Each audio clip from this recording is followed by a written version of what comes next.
जय हिंद दोस्तों, स्वागत है आप सभी का एक बार पुनः एक नई वीडियो के साथ। और आज हम पुनः बायोलॉजी का सेशन आगे बढ़ाएंगे। लास्ट क्लास में हमने 40 क्वेश्चन तक कवर कर लिया था, तो आज शुरू करते हैं 41वें क्वेश्चन से। आज का पहला क्वेश्चन रहेगा, केंद्रक की खोज किसके द्वारा की गई थी? तो इसका जो सही आंसर रहेगा रॉबर्ट ब्राउन के द्वारा। अगला क्वेश्चन है, उत्तक शब्द का प्रथम प्रयोग किसने किया था? तो जेवियर विचेट ने। अगला क्वेश्चन है, वह उत्तक जिसमें विभाजन की क्षमता पाई जाती है क्या कहलाता है? तो उनको कहते हैं हम विभाज्योतिकी। अगला क्वेश्चन है,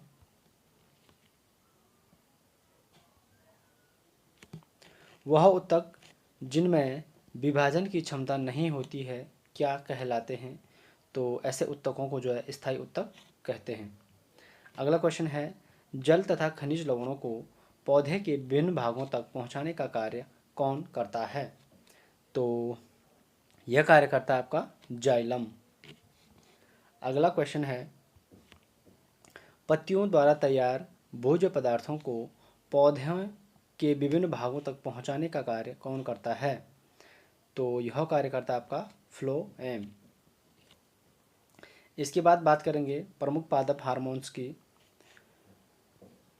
पौधों के पत्तों एवं फलों को गिरने से बचाने वाला हार्मोन है, तो यह हार्मोन है आपका ऑक्सिन हार्मोन। ऑक्सिन हार्मोन पौधे के पत्तों और फलों को गिरने से बचाता है। अगला क्वेश्चन है, फलों के विकास एवं वृद्धि को नियंत्रित करने वाला हार्मोन है, तो फलों के विकास को नियंत्रित करने वाला हार्मोन है जिबरेलिन्स हार्मोन। अगला है, कच्चे फलों को पकाने में कौन सा हार्मोन सहायक होता है? तो यह है आपका एथिलीन हार्मोन।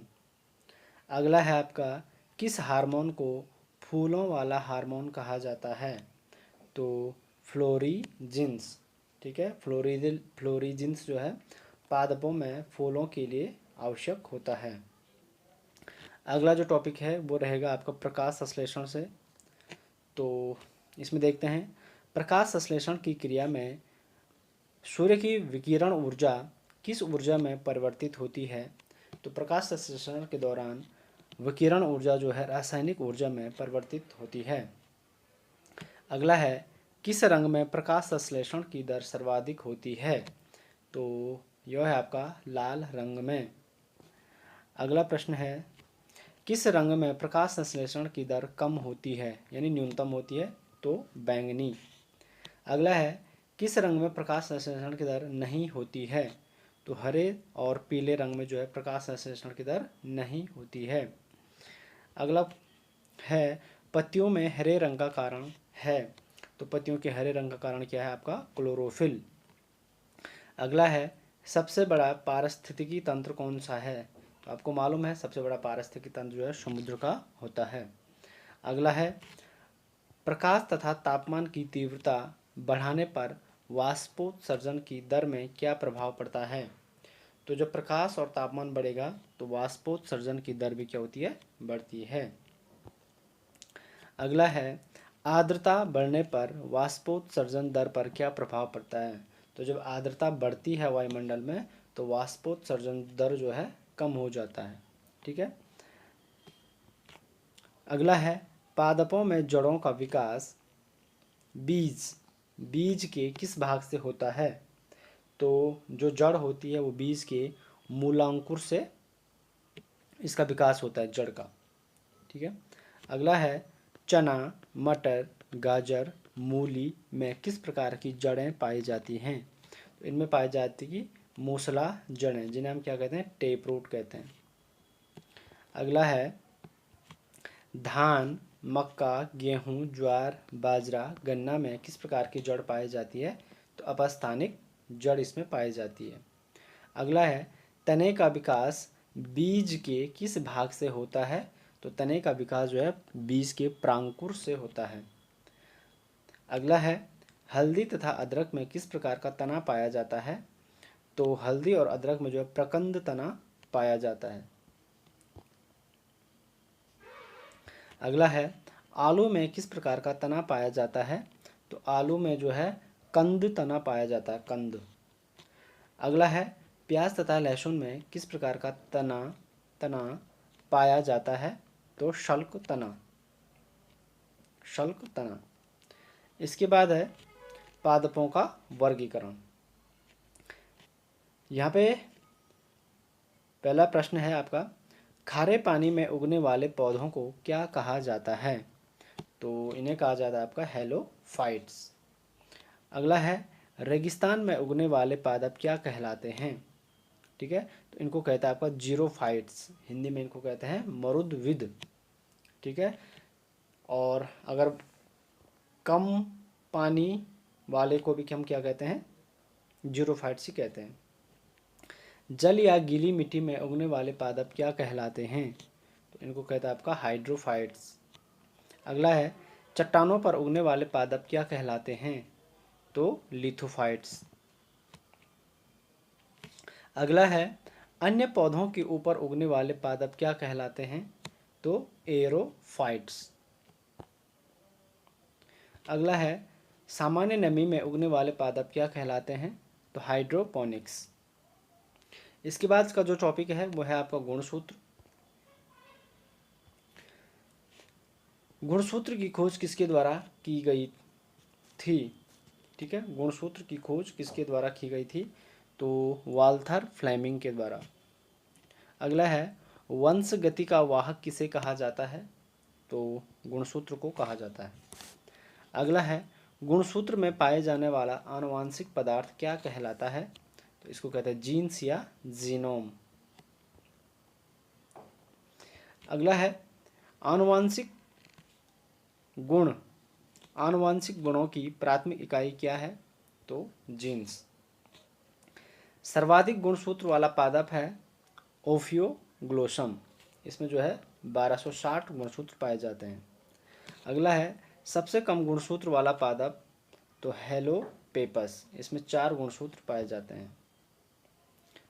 अब यहाँ पे कुछ इम्पोर्टेंट जीव हैं जिनमें जो है गुणसूत्रों की संख्या है। जैसे मानव में कितने गुणसूत्र पाए जाते हैं? तो 46, और जोड़ी की बात करें तो 23 जोड़ी।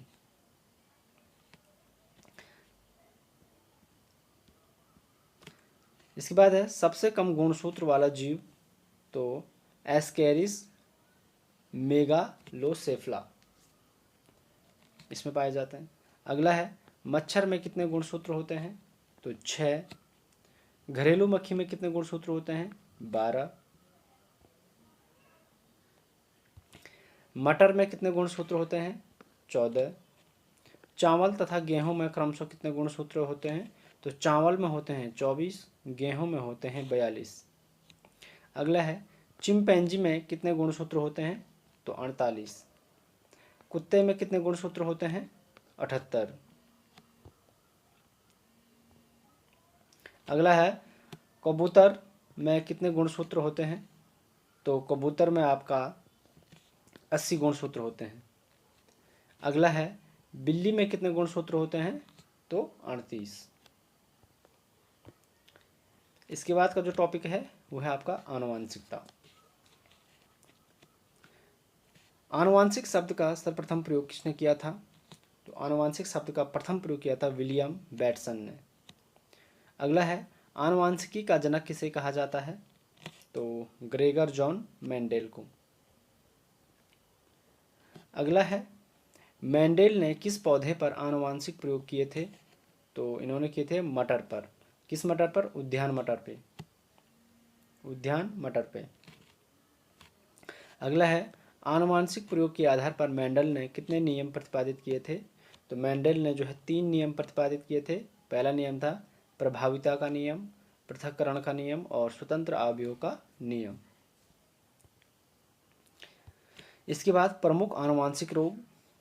तो प्रमुख आनुवांशिक रोग कौन कौन से हैं इसमें हम देखेंगे। पहला है आपका हीमोफीलिया।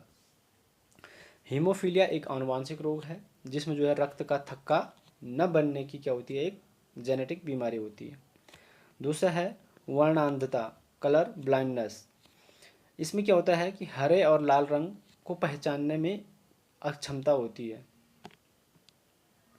अगला है रंजनहीनता, एल्बिनिज्म। ठीक है, एल्बिनिज्म क्या होता है? हमारी जो त्वचा, बाल, आँखों का जो रंग निर्धारित करता है वो करता है आपका मेलानिन नामक वर्णक। ठीक है, तो रंजनहीनता में जो मेलानिन नामक वर्णक है इसकी अनुपस्थिति होती है। ठीक है, तो हमारी त्वचा, बाल हो गया, आँख हो गया, इनका रंग कौन निर्धारित करता है? मेलानिन नामक वर्णक। अगला आपका बबल बेबी सिंड्रोम। यह भी एक आनुवांशिक रोग है जिसमें क्या होता है हमारी प्रतिरक्षा जो तंत्र है, वो इम्यून सिस्टम है, वो कमज़ोर पड़ता है। ठीक है, एक है आपका एडवर्ड सिंड्रोम। तो जो हमारा गुणसूत्र 18 है उसके त्रिगुणन के कारण होता है। तो एडवर्ड सिंड्रोम गुणसूत्र 18 के त्रिगुणन। त्रिगुणन क्या होता है कि दो गुणसूत्रों की जगह तीन गुण तीसरा गुणसूत्र भी आ जाना। ठीक है, डाउन सिंड्रोम, तो जो गुणसूत्र 21 है उसके त्रिगुणन के कारण जो है डाउन सिंड्रोम होता है। पटाउ सिंड्रोम, पटाउ सिंड्रोम क्या होता है? जो गुणसूत्र 13 के त्रिगुणन के कारण होता है। त्रिगुणन यानी कि एक जोड़ी में दो गुणसूत्र, तो दो की जगह तीसरा गुणसूत्र आ जाता है तो उसको कहते हैं हम त्रिगुणन। अगला है मार्जर, मार्जर क्रंदन, यहाँ पे क्रंदन होगा, इसको कहते हैं क्राई ऑफ कैट। इसमें क्या होता है कि जो गुणसूत्र 5 होता है वो क्या हो जाता है आपका विलुप्त हो जाता है। इसके बाद प्रमुख संघ देखेंगे। पहला है प्रोटोजोआ संघ में कौन कौन से जीव आते हैं? तो इसमें आता है आपके यूग्लिना, अमीबा, पैरामीशियम, प्लाज्मोडियम, यानी जो एक कोशिकीय जीव होते हैं वो प्रोटोजोआ संघ में आते हैं। इसके बाद है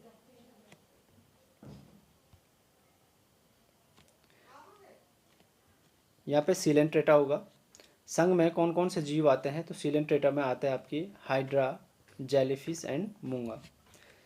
इसके बाद है आपका फीता कृमि किस संघ का जीव है? तो जो फीता कृमि है वो है आपका हेलमिथीज संघ का।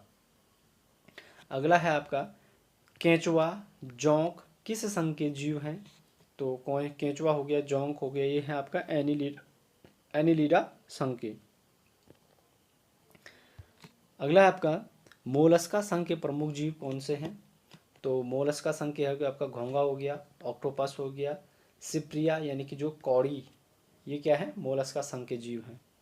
अगला है प्राणी जगत का सबसे बड़ा संघ कौन सा है? तो प्राणी जगत का सबसे बड़ा संघ है आपका ऑर्थोपोडा संघ, जिसको हम क्या कहते हैं? कीट संघ भी कहते हैं।